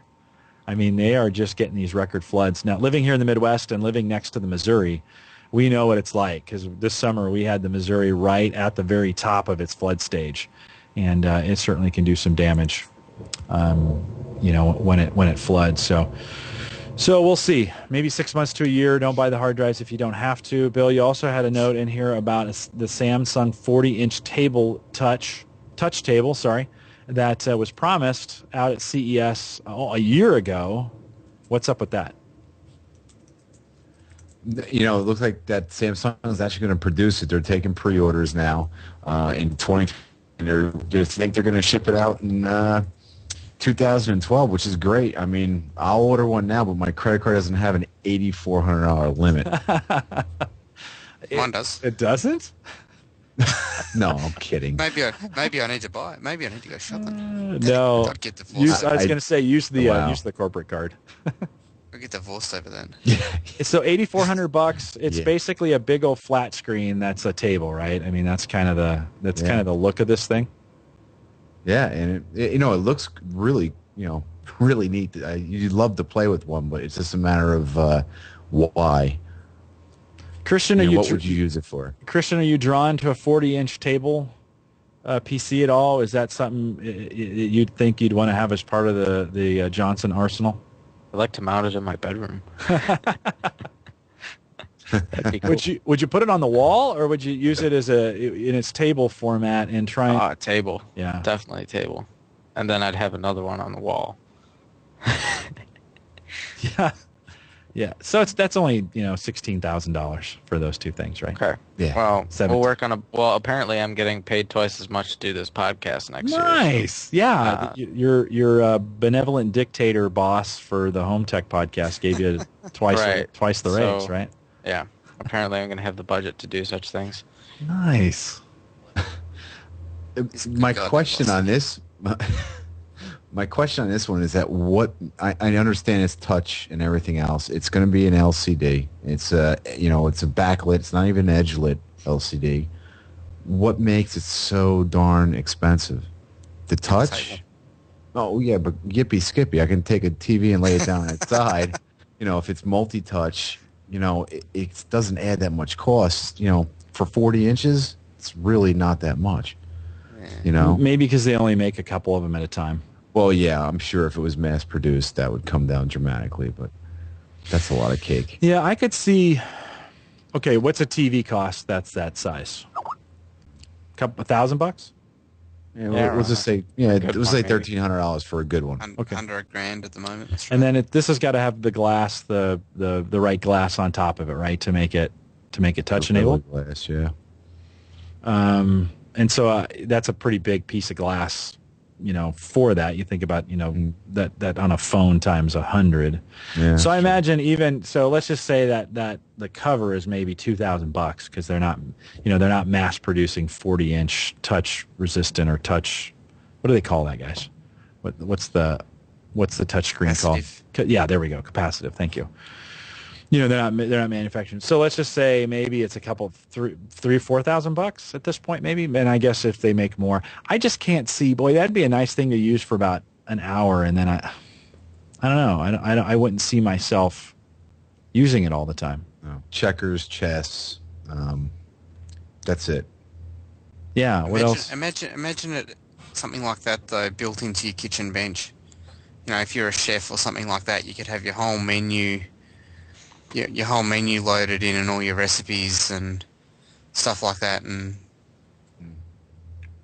it'd probably destroy the surface. But yeah, to make one out of a cutting board, maybe that might work. Yeah, right? I don't know. Christian, it's pretty impressive. Christian, what would you use it for if you had it in your room? That's a good question. Yeah. I'm gonna ponder that. I don't know, but it would be something. It would be very cool. I could do. You'd need to be able to do the flick thing though, like on NCIS and right. Wi-Fi. Yeah, that's true. Right. Let me just send it to the 75-inch plasma on the wall. Flick. Right. Yeah, that would be good. Yeah. Right. Yeah. Yeah, that may be a piece of equipment that's not quite ready for public. I mean, besides the price. I think that's one of those things that if you bought it, say it was $1,000 and you bought it, that might be one of those things you try, and then you realize, oh crap, I have to come back to the same place every time I wanna. So say you use it like a regular PC, right? Mm-hmm. Then all of a sudden you're like, oh, well, wait a minute, now I'm locked down to this. It's cool that it's on a 40-inch screen, but now I'm locked down to this particular area for, I can't go anywhere, and I have to do it here. So I don't know. Oh, good. Christian's back and live again. It'd be good for Pac-Man. Oh, it'd be a great video game. It'd be a great video game console, for sure. All right. Well, it's. I think it's. I think it's a pretty cool. It's a technology that we've been talking about. It's just one of those things that shows up in every CES, and then it goes nowhere. Yeah. Yep. All right, good enough. Did either anybody jump on the Google Music announcement this week? Anybody using Google Music to store their stuff online? Andrew, do you have that available in Australia? Not sure if it's available or not yet. I did see a lot go through the tech feeds, and I sort of looked at it and I thought, another music content provider. That's what he thought. That's what was going through his head. That's right. I've got access to the Johnson Subsonic feed at Subsonic server, so I don't need to pay. Yeah, you're right. I need to take advantage of that server. Yeah, the quaggabytes of data that are sitting on that server. Yes, indeed. Might even be worth it if. Do you think Gary would give me the ability to upload some of my music to the Subsonic server? Oh, Gary would definitely welcome such a proposition. Yes, he welcomes expanding the library. Yes, the open source library. The allegedly. Plus all the recorded TVs on there. So any shows you want recorded available for viewing, we just add it to our recorder and it'll be there. Really? I gotta try this thing a little bit more. I need to get access to your OpenVPN so I can watch American television. Yeah, I wonder how that'd work. Yeah. It's Should like work super fine. simple. It's actually super simple. I would give. I got the bandwidth for it. Yeah. All I would do is send Andrew his VPN certs. He'd install a little client trade tool for a VPN. If he has the certs, just hits connect and boom, boom, boom. Your IP is this. All right, go to Media Center, play the game, get your tuner set up, and you're done. Yeah. Andrew, we're going to watch the race this weekend. Yeah, we'll go down to the basement. Wait, why are all 3 tuners in use? Could I? Actually, what we're working on for remote. Means I could record American television before it hits the. Yeah, I was going to say, right? Australia. You could then connect and use a Media Center to record the content, and then it would be local at that point, right? Yeah, and we are making a guest tuner too, so that if you're on Subsonic, you can watch TV right from within Subsonic instead of connecting through Media Center. So it's going to be a great day. It's going to be a great day. It's going to Wow, you know what? There's a kind of a community feel to this thing where, yeah, I mean, so I buy a tuner and have it shipped to the Johnson family house and say, okay, I'm donating this component to get access to the Subsonic, right? And then maybe even a couple bucks a month to cover the additional cable expense. And then instead of me having the tuner here, right, I just connect to your massive recording environment because I don't have any cable. I mean, I shouldn't say any. I've got the basic cable here, but we don't get any of the Discovery Channel or any of that other stuff. you're missing out. Yeah, well, so Missing I could, out. but I could, right? I mean, I could then establish the VPN. Greatest catch 7 nights a week. And we're 24 working on hours a it day. so that, even like if you didn't want to record, you just wanted to watch it, you could put up Discovery Channel in HD right through your Subsonic stream, just like clicking on a movie or a video or whatever, and then change your channel. That's what we're working on now. Because the home run's are really flexible for developers. It's extremely easy to program and pass arguments to it to send the stream and the tuner to what channel you want. So Wow. it's incredibly fancy. I sense an idea coming on here. Yes. This might be. I might have to try this out because it would be pretty cool. Like almost like a subscription service. Just so I'm gonna subscribe to. I'm gonna VPN out there, and I'm gonna turn on my Media Center, and I'm gonna subscribe to whatever's available that's in your market, so to speak. But if you guys have cable, it's all available, right? And then I can record what I want. Would that, Christian, then let me think through this for a second. So say I want to watch a Nova, right? And I schedule that. and it records. After it records, could that be then made available to anybody else coming in? And Yeah, the recording would automatically be put on Subsonic for viewing. As soon as it finishes recording, it just gets synchronized to the RAID server, and then you can watch it because it automatically transcodes the Media Center recorded television to a stream that you can watch. So I'm sure we were breaking the law by doing that. No, because it's closed, so it's as long as it's password protecting and you're not giving people the opportunity to download and Right. share the content, it's considered a stream, and Interesting. the all of the media is encrypted and paid for with the cable cards Right. that you have to get with the Simulcrypt that's on the Verizon Fios connection. So everything's pretty locked down, but it gives you the flexibility of watching on the go. And the video quality for me, so once you guys record it and say I'm coming at it from my HTPC, You'd get 1080i. Okay. If you were pulling up a recording. Wow. Yeah. Well, we'll have to try that out for sure. I can see how that could be, because basically that's going to take the responsibility for any of my PCs to do any of the recording, right? I'm gonna push that power off onto your stuff, right? Mm. Well, no. If I'm in Media Center here and I can record it locally using your tuner cards, right? But I could let you schedule it and record it and let it go to Subsonic, and then I could just watch it through the Subsonic piece as well, couldn't I? Mm-hmm. Indeed. Indeed, he says. Huh. I like And the best part about it is that you're open to letting me do it. That's kind of cool. Yeah, let's get that. Let's get the little write up in the show notes so folks kind of know what you've put together there. That I think that has a compelling. That might have a compelling story for some other people to do for themselves. Yep.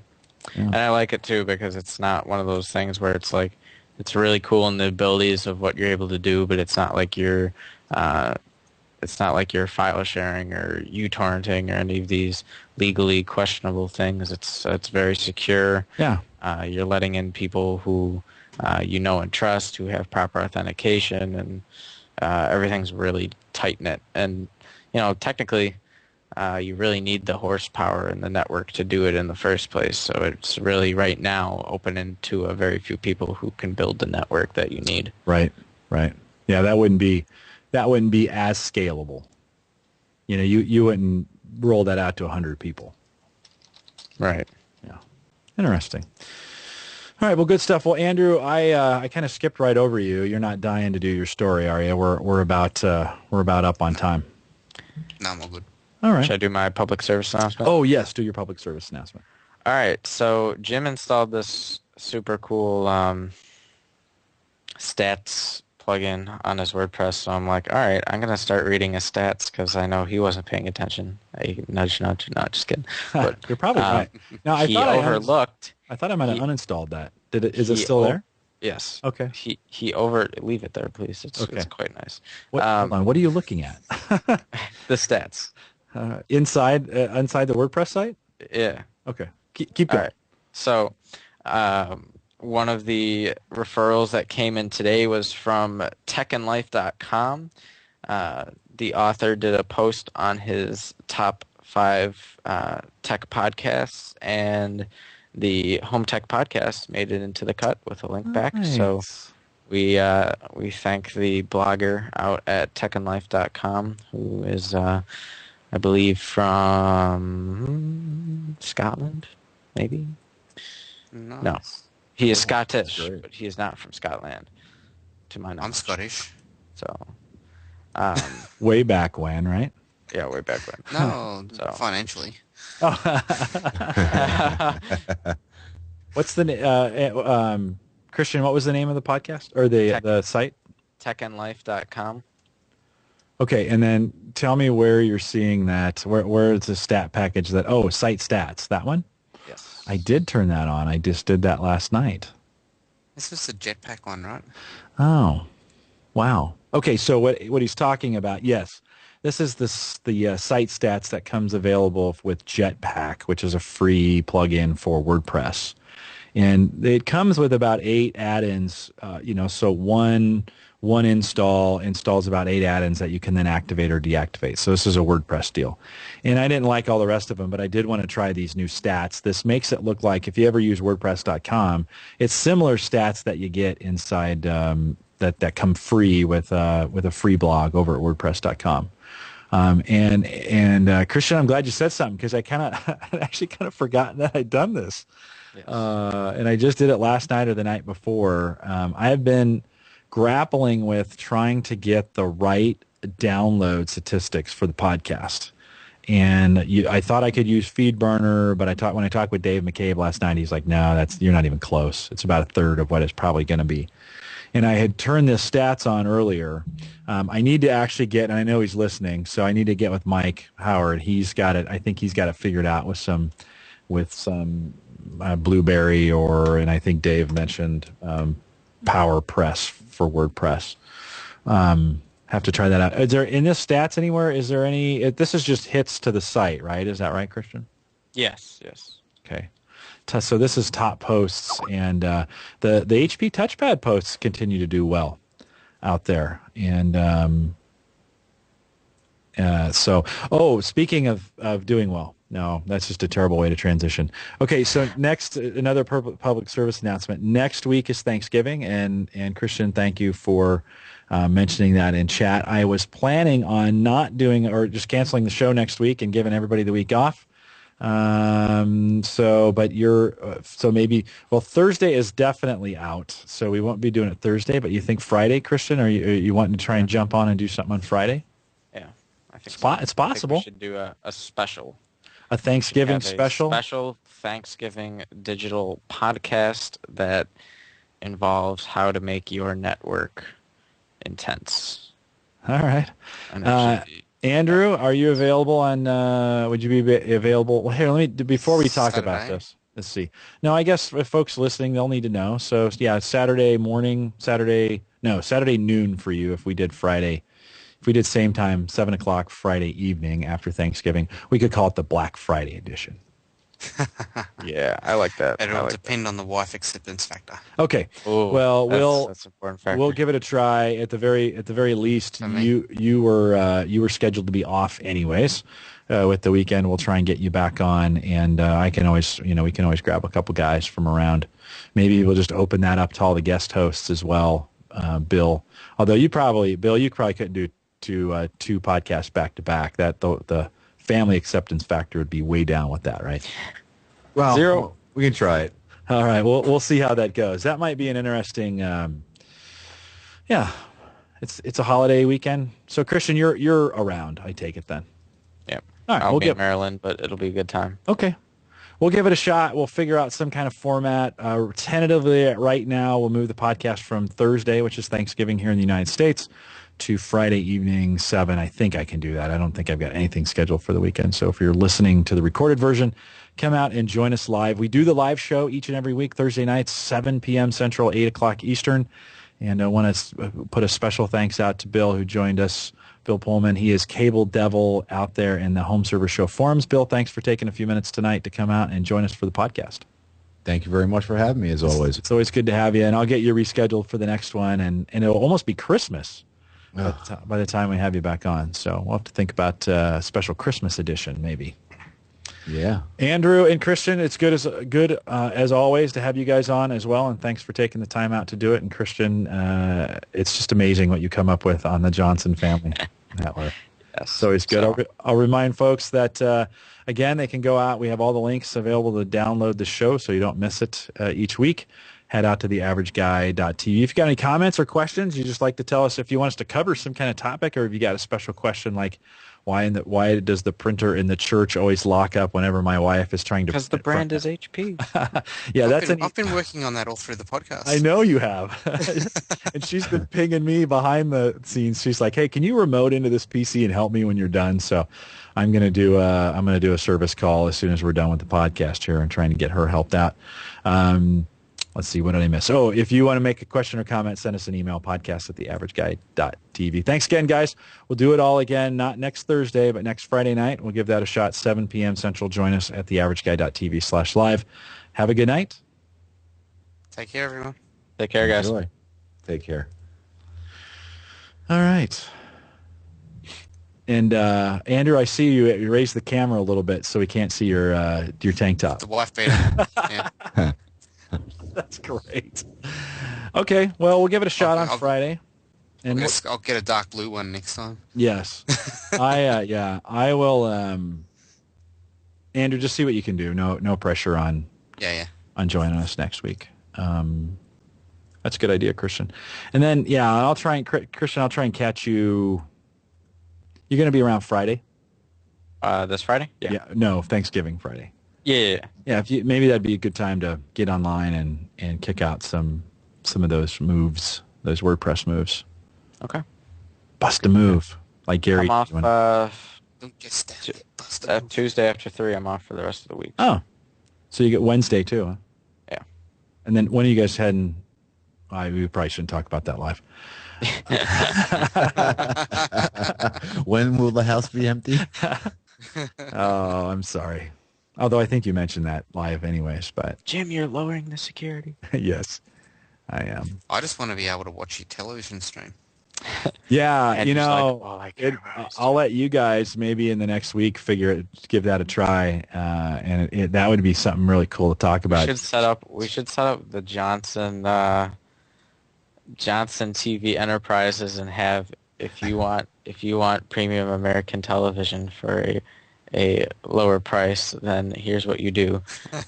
Send a HD home run and gigabit network card to this address. Send us the email address in which you wish to receive your viewing certificates. Give us 10 to 14 business days to integrate your hardware. Enjoy live streaming TV. Well, so my HD home run is like, I run. You have a home run? Yeah, I have the old one.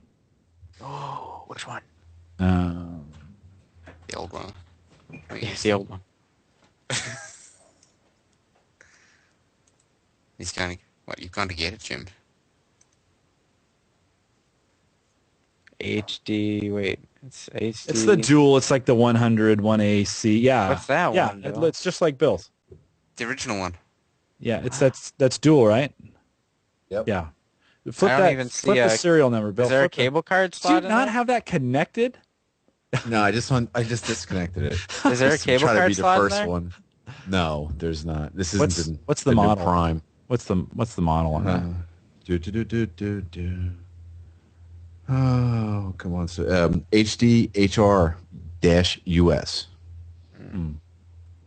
Okay. So that Dual wouldn't do tune. FiOS at all because of the cable card. Yeah, this was Yeah. before. This is over the air. So you would want somebody to, well, you guys wouldn't want to stack up primes with cable cards in them, right? Because you'd have to buy additional cable cards. Would the cable company even let you do that? We have... It's like renting a DVR, technically. So we have our Ceton tuner card and our... we have 2 cable cards because our Ceton tuner card is 4 tuners, and that's 1 cable card, and our HD home run's 3 tuners, and that's another cable card. So Okay, well, interesting. Andrew, Sarah says, actually, I think Andrew got me fixed. You fixed the... Yeah, someone had shared all the network printers out.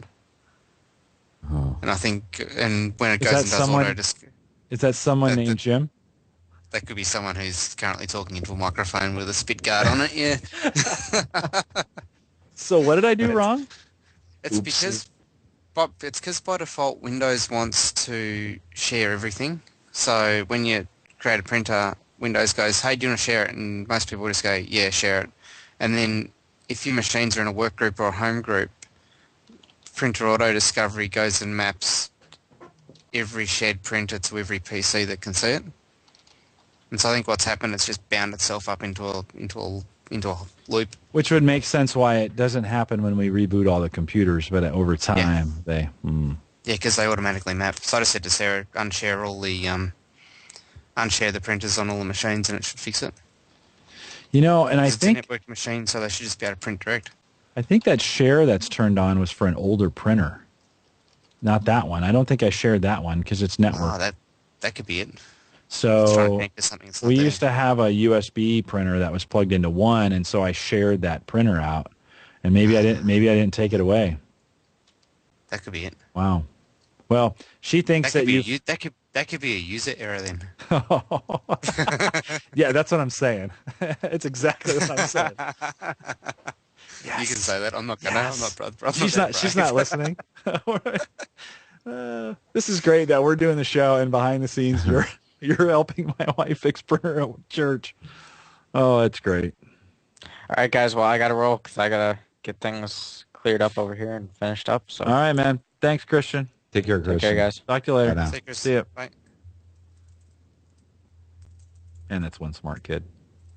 Mm-hmm. Oh yeah. Holy moly. I'm just shamed by him most days. Oh, that's awesome.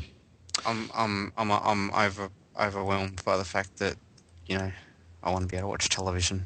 Well, I'm amazed to think that he's thinking about how to use OpenVPN to get TV from anywhere. That's just crazy. When he started first talking about that, I'm like, what? And now that it's all the way through and he's really explained it, I'm like, what? What? Yeah. The scary thing is I understood that perfectly. Yeah. But then I was also working with him when he first tried to get it working with the Microsoft VPN. So I could VPN into their house. I could connect to their home server. I could connect to everything except for the home run. Huh. And now he's got it nutted. Yeah. Impressive. No, he just doesn't give up. He's just Oh, yeah. smartest kids on the planet. Just crazy. Yeah. Just crazy. All right, well, gents, anything else to add? Bill, great having you on the show. No, I'm kind of upset I put the video on, then all of a sudden I did a speed test, and it went from 55 down to like 11 Yeah, and you 7. should have plenty of bandwidth. It just throttled so far down, so I don't know. I got to find out where it's at. I never had a problem before. Your router's probably locking it down. Yeah, so I got to figure out what's going on and give them a call because I'm not very thrilled right now. Well, do you think, I've been having some problems with Skype and actually it worked really well tonight, probably because everybody's bandwidth is really good. I get John in Canada and I get Dave out in the sticks when we do the home server show, and I almost always have problems with that. And now that Andrew's upgraded, I mean, everybody's golden. But I wonder, I wonder how much of it sometimes is Skype. I mean, the first call that we made tonight was terrible. Right. And once I got off that, and so you never really know. But you should have plenty of bandwidth for your. There's no reason why it killed the downstream, or coming down. We went from 53 to 11 just because I had the camera on. What kind of camera is it? It's a what is it? Microsoft Life HD. Whatever else. What the hell is that called? Hold on. Yeah, it's like a 5,000 something. Some nonsense. It doesn't even have a number anymore. It's, the number's been revoked. all right, let's see. What the hell are you? Options. That's funny that Christian logged in and looked at the stats. Yeah, it's one of the Life Cams. Life Cam HD.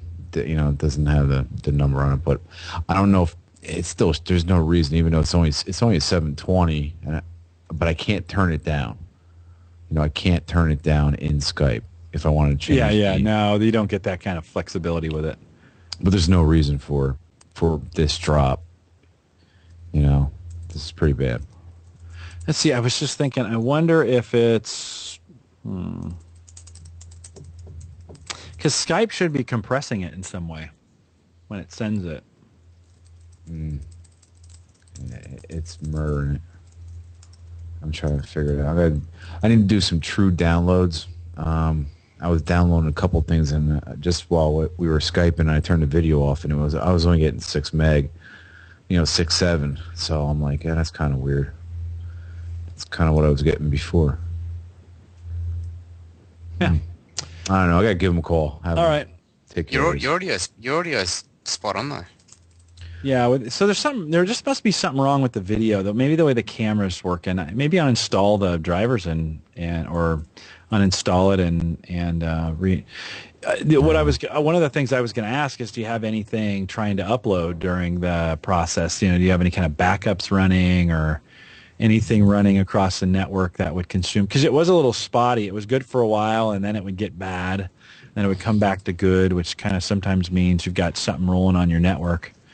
I'm looking forward to the day when I can isolate my network for the podcasts and not run into that shared. Right. I have a good. Sorry, I didn't mean to clip like that. I got a good switch, 16 porter, and I keep the wireless router separate, and nothing's coming off of that. Gigabit. There's no. I had no bottlenecks in here. Yeah. I don't know. No, it's got to be the new modem. I just got it yesterday. I just installed it. Oh, well, that would be that. Yeah, that could be. Because I'm still not getting one. Andrew was having Is some it trouble. provided by the ISP? Yeah, they just sent it over to me. So I got rid of the Motorola Surfboard, and this is a TM802. It's made by ARRIS. Now, a company I'm not familiar with. I've always had a surfboard. This is a battery backup with 2 telephone lines, and it allows me to get, I guess, what is it, DOA? What the hell is the format that they use? I guess mine old one wasn't compatible to get me up to. Thank you very much. Toxic 3 probably you guys are on. Yeah. So I don't know. So far I'm not really happy, but we'll see what happens. One thing that happens out here, because we're on a Doc 6.3 network with the new connection we've got, and they say that it takes 2 to 4 days for all the firmware updates to push down. Oh, yeah, that's what they told me too, that, I might not have full speed on my uploads for a couple days, and if I don't, they give a phone call, but we'll see. Yeah, they probably, if you call them, they can do it manually or something. Yeah, that's for sure. So I looked up this Tech and Life podcast that Christian was mentioning. He said the Home Tech Podcast, just discovered this one a month or two back, and it seems pretty good. Tips, how-tos, and simple solutions. This is right off my blog. Tips, how-to, and simple solutions for your not-so-simple technology questions with a revolving panel of hosts fronted by Jim Collison, the average guy. Cool. Very nice. I'll have to leave a nice little note down here on his forum. Say thanks for the tip. Maybe have him on as a guest. Mm. Oh, Rennie says webcams would be a good show topic. We could do that. And he also wants me to watch some Aussie TV. Rennie should come on. Yeah, I need to get Rennie on. I was probing him the other day to see if he wanted to be on, and I never actually got to that question. So, Rennie, while you're listening, and I got you live, any chance we could get you on the show? Do you podcast at all? Do you have the right equipment, headphones, mic, webcam? Just ask you outright. It's a lot easier that way.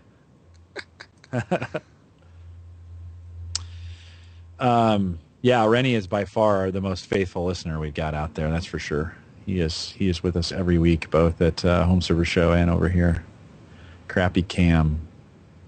Well, the cam's not as important as the microphone, to be honest with you. We can just do your audio. If you've got a good headset and a mic, that's the most helpful. So, Bill, after doing a show with the mic, what do you think? Is that the first time you've used it? Yeah, this is the first time I actually plugged it in. Was like 5 minutes before I connected to you. Nice. So, nothing like last minute. Yeah, and I like to tap my foot here and make all sorts of noises. Oh, yeah. So I'm trying to stay away from that. Yeah. Does it have, so I assume it's got like a 7/8 screw on the bottom to put a shock mount or 5/8 or whatever that is?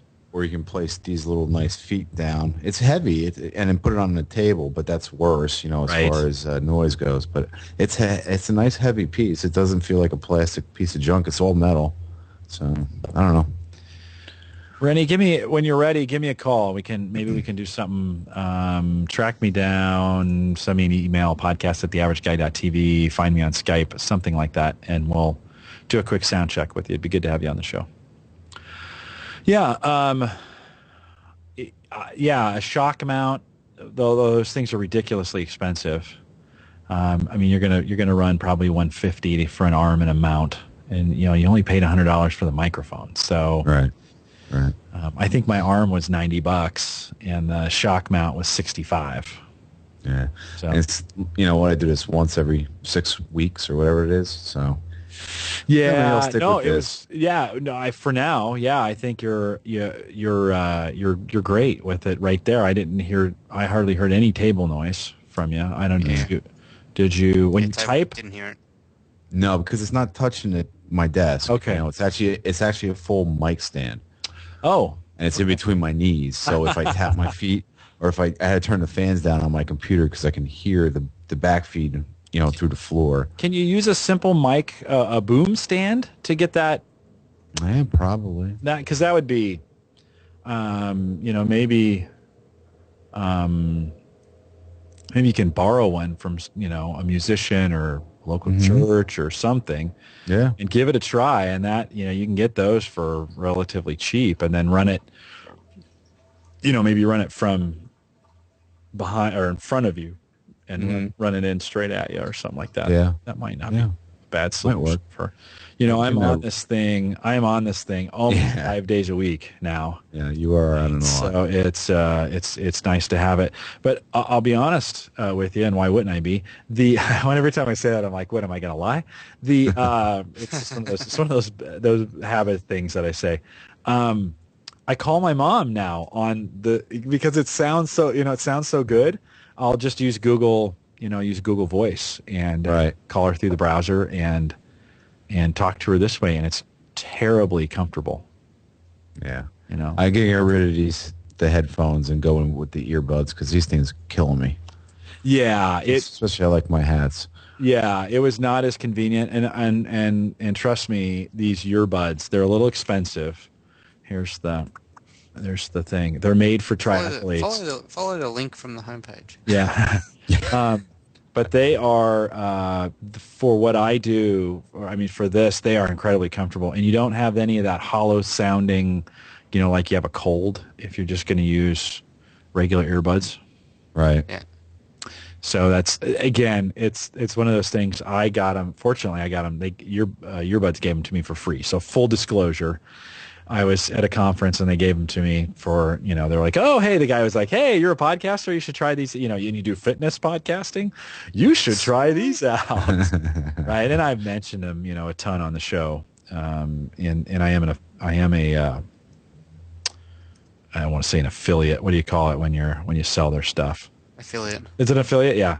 If you do go to the link, I'm just full disclosure. I'm just telling people that's all out there, but I wear them every podcast. And actually we, our church musicians, use in-ear, monitors now. So they've got all the gear set up for it. And so there's zero stage noise at our church now, which is just fantastic because it was so loud.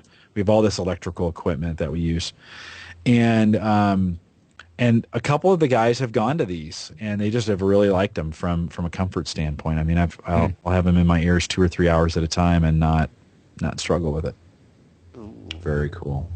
Yeah. The Yurbuds link has died as well. Oh, yeah. Okay, I should probably take some of that stuff down. Nobody ever hits those pages anyways, Andrew.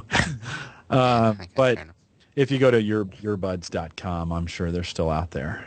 But that's that kind of headset. And that's the other thing with these is it's you, from a wife acceptance factor, you don't have to, it's not just for your podcasting, right? You can have them, if you're going to, I don't know if you listen to music while you work or mow the lawn. No, all the time. Yep. Oh, absolutely. I'll be listening to your podcast from last night on the tractor Saturday. That's my routine. Yeah. Saturday, the mowing job. Yeah. Go out and mow. You guys have a bunch of grass? Oh, 2 acres. Okay. And you got how big's your mower? 62-inch, zero turn, one of these guys. Nice. And how long does it take you to get through the lawn? it will do 20 miles an hour now, so I can really Now? rip through it. Yeah. Like it was slower before? Or Yeah. It wasn't. Little modifications here. I was going to say, it sounds like it's had a hack. Yeah, it definitely has a hack. That's awesome. Yeah, but I did a tool time job on it. But it's a lot. So having a good podcast on it, having a good podcast on it, I enjoy doing it. So between that and the leaves, it's just I can't wait. This is my last week cutting and doing leaves. Yeah. It's leaves that's what I'm dealing with right now. I don't have a lot of yard, but I've got a lot of flower beds and real, stuff that you can't just get the mower, over. Yeah. And so I've got a leaf vac and I got to pull that stuff up. And I found, some of that stuff can just sit, and I can do it in the spring too. If I don't get to it by the fall, especially the flower beds, that stuff will just dry up during the winter, and then I can go in there in the spring and just rip that stuff up. In fact, it comes up a lot easier in the spring, and it doesn't look as nice during the winter. The beds aren't clean, but whatever. I can't see it from here, so what does it matter? Good point. If I can't see it from here, it doesn't exist. Yeah, good luck with explaining that one away. Well, here's the deal, right? I'm the only one in the house that cares about the lawn or the flowers and the roses. I've tried to get Sarah to like that stuff, and she doesn't. So I over the years, I used to do it. I mean, it was everything, like the lawn and thinking that people cared. And yeah, my kids never go out in the yard, and my wife doesn't really like it. So it was like, So yeah, Andrew, I don't anymore. Well, if it gets done, I want it to look nice, but I'm not going to go over the top for it. Yeah, fair enough. Whereas I get anal and I go out and spend hours and hours and hours pulling out weeds and shit like that. Bill, yeah. Well, you've got a nice yard, but you've got a fairly small yard back there, don't you? Yeah, true. Yeah. Bill, yes. You mentioned you've got a switch, you got a router in there. What are you using for? You said you got an 8-port? No, I got a 16-port. Let me just try to give you some numbers. D-Link. And does it have any kind of management? No, it is dumb, but we'll do jumbo frames at, I forget the size, but I have all my switches the same size. And we should have talked about this on the show. Yes. So it's 16-port, and then I just pipe it in from the, right now I'm piping in from the modem into my Linksys router and then straight out to the switch. So this way everything's touching at the switch. It's not going through the router unless it's going to the internet. So that's the way I have it. You know what's funny? I had the video on. It was 13.5 megabits per second. Now it's downstream, and now with the video off, downstream, not upstream, downstream is now back to 53. Huh. So that's ridiculous. So something's going wrong on your video, right? It's got to be, but we're talking downstream, not upstream. My video's, you know what I'm saying? What you're sending, right? I'm sending, but my upstream is, 1.7 when I'm sending the video. Yeah. But my downstream coming to me gets crushed in half. Or more than half. Jeez, I don't know. I got to make some phone calls. Yeah, so maybe it's sensing something and getting throttled, do you think? I would hope. I never had this problem before. Yeah. I spent more money to not have this problem. Right. Somebody's going to get a call. Someone's getting a phone call. Yeah. Andrew, what do you have for... Didn't you just buy a new 8-port or... Nah, haven't got around to it yet. I'm running a Netgear ProSafe FVS 318, which is 16 years old, and I've got to get some new wireless gear. I need to start a post. Maybe I'll do that. I'll start, because I've had such good luck when I say, hey, I'm looking for something like this, send me your recommendations, and then I post those. I did that with the Drobo post. Send me your recommendations, and I get a lot of good traffic around that. It's just helpful for me to go through the process and hear everybody's opinion. Because basically what I want to do is come off the modem into a smart switch that I can kind of manage, and then be able to dedicate traffic where I want it to go. And I know Mike Howard's tried to talk me into pfSense, but I'd really like to get that in a hardware, into the hardware. I don't want to run another PC. I run enough of them here. I'm going to test it, though. Are you? I set it up. Go ahead. No, what I want to do is I wanted to take the wireless and plug it directly into the switch, and then run the switch to the computer. Obviously running PFSense or Untangled or whatever, just to try it and see what kind of speeds I'm getting. But not until I get this bouncing around issue taken care of. Yeah. With my wireless devices, we don't. We've got phones and an iPod and a couple laptops and. What else is coming in wireless? So I've got a handful of devices coming in wireless and then a bunch of wired PCs. But I know I can make some adjustments and get better throughput for what I'm using. So it's time to, I have enough problems. I need to eliminate that as a problem. Get a decent switch that I can do some management on. Yeah, just a thought. Well, Bill, we need to talk more frequent than once every 6 weeks. I'd be more than happy to, and get into a groove. Yeah, I need to find you a little bit more online and chat. Yeah, that's more my fault in the summer. No, you've been super busy. It's ridiculous. Yeah. No, and you have had natural disasters and yeah, all those kind of things rolling through. I need to be better about trying to ping you now that winter's coming on. Right, now that winter's coming, you don't have so much outside chores. No, we all be do. Inside fun.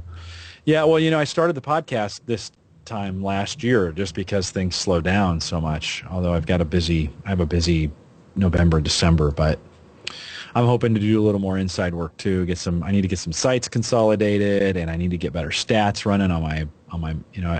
I really, my commitment to the podcast, and this may come as a surprise, but my commitment to the podcast was really just a year. I was going to give it a year and see what happened, and see if can you even do this kind of thing? Well, I did one, and then I started 2, and then 3. I'm doing a paid gig now for another group where I'm not even on the show. I just do all the producing. Right. So yeah, it's kind of cool. You kind of go, oh, well, this is going to work out. But now it's time to kind of fix some of the, it's with the numbers. It's like, okay, I got to fix this. I got to get better stats here. We should probably consolidate these sites. Spartan Radio is taking off, and that's that is a crazy. Have you ever watched that, Bill? Have you ever watched Spartan Radio? Honestly, I have not. Yeah. Not yet, but I got it queued up ever since you switched the RSS feeds. Now, my podcatcher, Yeah. So I have to go take the time and refix that. If you get a minute, drop out the last couple we have video for them, to 20 and 21. Okay. We don't put the video in the RSS at this point. It's just too big. Right, sure. And but if you go to the site radracing.org and just go to the posts, all that's out there are the show posts. Okay. And take a look at some of the video. This is some of the craziest stuff I've seen or done. I mean, we've got a guy working out. We had 2 weeks ago. We had a guy. It was a challenge. There was a guy in Indianapolis and a guy or it was Todd. I guess he's in Georgia, and one had challenged the other to this an hour during the podcast. They had to do all this workout stuff, push-ups and burpees and all this stuff. Well, meanwhile, Todd, one of the guys, is chugging a half gallon of chocolate milk. Oh. And it's like, are you? And this week he pulled up a forklift. He went live from his shop. Right. What was it about? They have a forklift, and he pulls up this forklift and puts the tines. Is that what you call them? Whatever. Mm-hmm. Yeah. And he puts them up about 4 feet, and then he starts doing full sit-ups. He's like, yeah, you can do lots of fitness on a forklift. Yeah. And so you can doing this, and you can do dips, and you can, do all these exercises on this forklift. And it was just crazy. It's like, wow. All right. That's funny. But these Spartan guys love that stuff. I mean, this is a, people who go on, they do a 3-mile race and they carry a 40-pound sandbag while they're, doing. Yeah. That makes me tired just thinking about it. Yeah, it makes your knee hurt too. Yeah, both of them. Yeah. Interesting. All right, gents, appreciate it. We're going to cut this loose. If you're still listening to the stream, it doesn't look like there's many out there, but if you are, we're going to cut this off. Have a good night, and gentlemen, thank you. And thank you. We'll chat this weekend, Andrew, about next. Is it next week? Yeah. Yeah, and we also need to sort out whatever you need to change on that WordPress stuff. Oh, you want to hang around for a minute? Yeah. Okay, I'll Bill. get out. Yep, I'll cut you loose. You don't need to hear all that. That's kind of boring.